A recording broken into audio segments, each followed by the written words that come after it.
Somewhere in the quiet space between waking and dreaming, there's a version of you that life has not fully touched yet. Not the stressed version.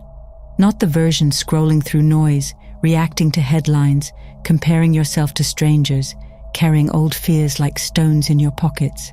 A deeper version. A calmer version. A version that seems to know something before the logical mind can explain it. And maybe that's why the CIA gateway process feels so strange when people first hear about it. Because it points toward a possibility most people were never taught to take seriously. Your consciousness may not be trapped inside your skull. Your mind may be more like a radio than a machine. During the 1970s and 1980s, while the outside world was busy thinking about politics, wars, technology, and the future, certain intelligence circles were asking a very different question. Not just, can we build better weapons, but can the human mind become one? Can awareness be trained? Can perception stretch beyond the body? Can someone gather information without being physically present? Can meditation, sound, breath, and intention unlock states of consciousness that ordinary waking life keeps buried under the floorboards? Those questions sound like science fiction until you remember that governments don't usually spend time and money studying things they believe are completely useless. Yet the strangest part isn't that intelligence agencies became interested in altered states of consciousness. The strangest part is what the process suggests about you. Not about spies, not about secret programs, not about shadowy rooms filled with classified papers. About you, sitting in your room, wearing headphones, breathing slowly, learning how to place your fear into a mental box and step into a state where the body gets quiet, but the mind remains bright. Because once you experience even a small shift in consciousness, life doesn't feel quite as solid anymore. The walls of reality don't disappear, but they start looking less like prison walls and more like curtains. Most people live as if the physical world is the whole story. Wake up, check the phone, drink coffee, answer messages, deal with pressure, chase goals, avoid pain, repeat. Life becomes a hallway with fluorescent lights, functional, predictable, and somehow exhausting. But every now and then, something slips through the cracks. A dream that feels more real than waking life, a gut feeling that turns out to be correct, a sudden knowing about someone's energy before they say a word, a moment in meditation where the body seems to vanish and awareness becomes wide, clean, and strangely peaceful. Those moments are easy to dismiss, but they're also hard to forget. The gateway process was built around the idea that those moments don't have to be random. They can be trained. Developed by the Monroe Institute, the process uses sound technology, meditative instructions, breathwork, visualization, and focused intention to guide the brain into altered states of awareness. One of the early goals is called Focus 10, often described as mind awake, body asleep. It sounds simple, almost too simple, but anyone who has ever reached even a light version of that state knows how unusual it feels. Your body becomes heavy, distant, softened into stillness, while your awareness remains awake like a candle burning in a dark room. Binaural sound, often called hemi-sync in this context, plays a major role. The idea is that two slightly different tones are sent into each ear through stereo headphones, encouraging the brain to synchronize into a specific pattern. Add rhythmic breathing, chanting, and mental focus, and the ordinary chatter of the mind begins to loosen its grip. Not always instantly, not always beautifully. Sometimes the mind fights back. It throws up distractions, memories, random thoughts, old worries, grocery lists, embarrassing moments from 5 years ago. You know how the mind gets. Sit down for silence, and suddenly it becomes a crowded marketplace. Yet with practice, something begins to shift. The nervous system learns a new language. The body realizes it doesn't need to stay tense all the time.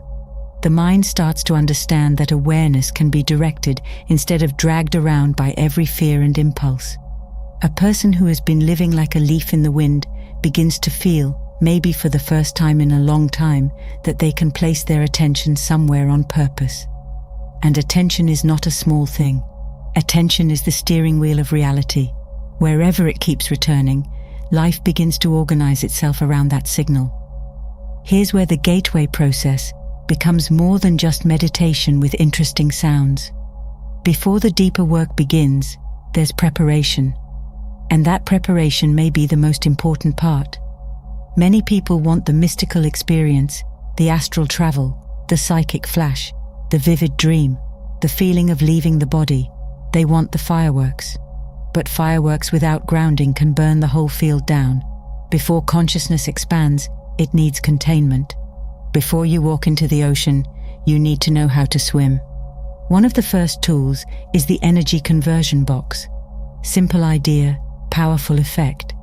You imagine a strong container in your mind, and into it you place your worries, doubts, fears, frustrations, distractions, old emotional noise, whatever keeps tugging at you. Not because those things are evil, not because you're pretending they don't exist. More like saying, you can wait here, you don't get to drive right now. Think of it like leaving muddy shoes at the door before entering a sacred room. The shoes are still yours, you'll come back to them. But you don't need to track dirt across the floor of your inner world. After that comes the protective energy field, often called rebol, short for resonant energy balloon. In plain language, it's a visualization of light or energy surrounding the body, like a protective sphere. Some people picture white light, others imagine gold, blue, or a clear bubble humming around them. The exact image matters less than the intention behind it. You're teaching your mind and body a boundary. You're saying, my energy belongs to me, my space is mine. Only what serves my highest good is welcome here. That may sound mystical, but in daily life, it's incredibly practical. Everyone knows what it feels like to walk into a room and absorb tension that wasn't theirs. Everyone has felt drained after certain conversations. Everyone has carried invisible weight after being around chaotic energy. A strong boundary changes the way you move through the world, not in a cold way, not like building a wall around your heart, more like learning to close the windows during a storm. You can still see the rain, you can still understand what's happening outside, but you don't have to let the whole storm into your house. The gateway process emphasizes protection because altered states can make you more sensitive, and sensitivity without discernment can become confusion. A radio that picks up every frequency at once doesn't become wiser, it just becomes noisy. So before you ask the mind to open, you teach it how to choose what enters. After the box and the protective field comes one of the most powerful parts of the process, the affirmation. At first it may sound like a statement, a few words before meditation, but spoken with awareness, it becomes more like a key turning in a hidden lock. The affirmation begins with the recognition that you are more than your physical body. Sit with that for a second, not as a slogan, not as a cute spiritual phrase, as a possibility. What if the body is not the source of consciousness, but an instrument consciousness uses? What if your mind is not just producing awareness, but receiving, shaping, filtering and translating it? Once that thought enters, it doesn't leave cleanly. It starts touching everything. The world you thought was fixed begins to feel more participatory. A tree is still a tree, yes, but your experience of the tree depends on your state. One person sees shade, another sees beauty, another sees lumber, another sees a memory of childhood. Same tree, different realities. Life is not only what appears in front of you, life is also the meaning your consciousness gives to what appears. That's not pretending the physical world doesn't exist. It's recognizing that your perception is not passive. You are always shaping reality from the inside. Gateway's affirmation also speaks of expanding, experiencing, understanding, controlling, and using greater energies and energy systems in ways that are constructive.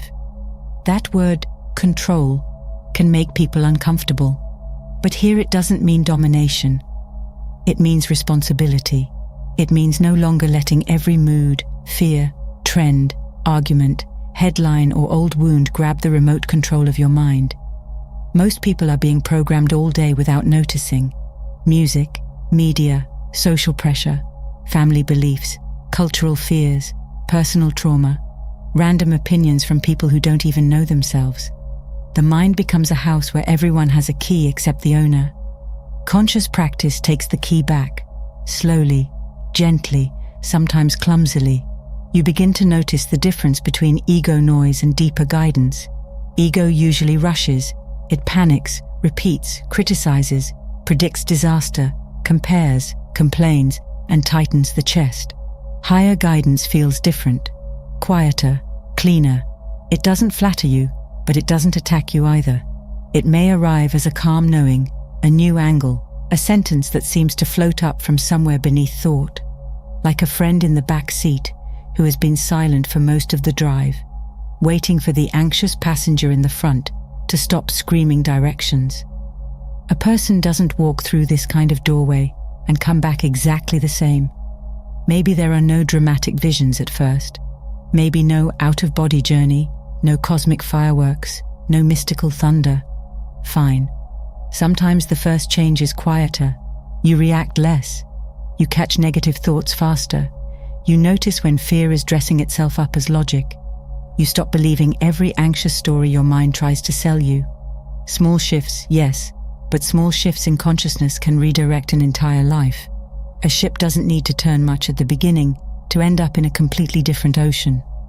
Deeper practice can make dreams more vivid, intuition sharper, and emotional patterns easier to see.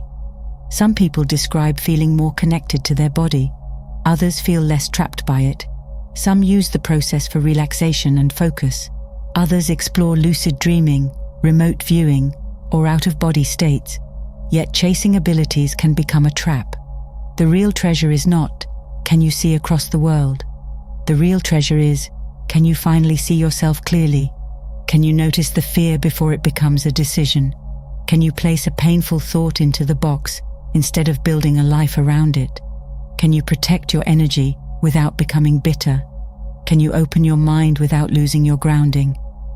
Ancient traditions understood this balance long before modern institutions studied it. Know thyself, said the inscription at Delphi.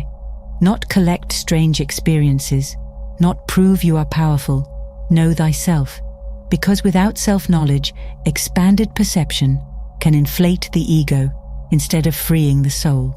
A person can become obsessed with signs, powers, visions, messages, and still avoid the basic work of becoming honest, kind, disciplined, and emotionally clean. Gateway, at its best, is not about escaping life. It's about returning to life with a deeper command of your own inner world. And that's where the whole process becomes deeply practical. You begin with sound, breath, and visualization, but eventually the real training ground is your normal day.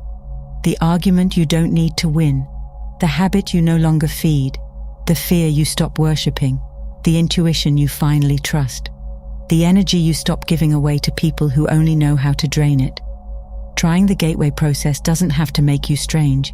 It can make you sober in the deepest sense, awake, present, less easy to manipulate, less willing to abandon yourself, more aware that consciousness is not a decorative feature of your life. It is the root system,